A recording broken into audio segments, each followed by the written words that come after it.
saenggeusna pulang masantren diomong deui engke ieu bakalna padagang rame kos di Ampel di dieu teh kakarak encan pati loba nu dagang teh terus bengke bakalna padagang teh itu rame kos di Ampel tanya ku ka haji teh kalau nyebutna ka Abah Uci teh ka haji be hari teh ka Abah nanya emang saha yeun kana bakalna nu magahana atuh sia cak Abah teh atuh sia jih kiraku bah tah kieu ye Abah mah engkengan hukur 10% doang nu dibuka ku Abah sia ieu teh buka kabeh mun Abah ngabuka 50% be sia moal kadeureuh mun dibuka 50% sia moal kadeuleuh mantak nu dideul nu dibuka ku Abah ngan 10% doang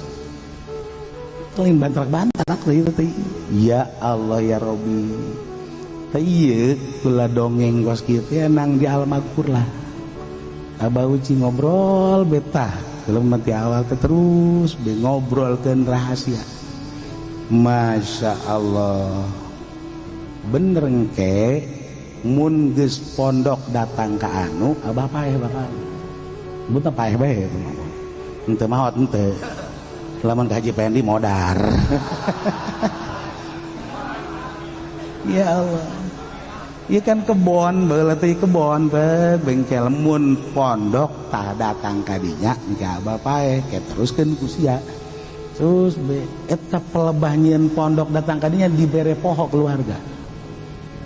poho teh eta teh lamun henteu poho mah teu meunang nyieun di dinya poho teh geus beres ta pondok teh di dinya laju bener Abah teh maot ya Allah kakarak ngeuheuh nya ieu kun ngomong mun geus datang ka dinya Abah maot kunaon poho kabeh nyaho kitu mah memepo orang pager dilarang membuat pesantren di sini ya Allah ieu parah luar biasa ieu Abah almarhum teh geus ngabaca teh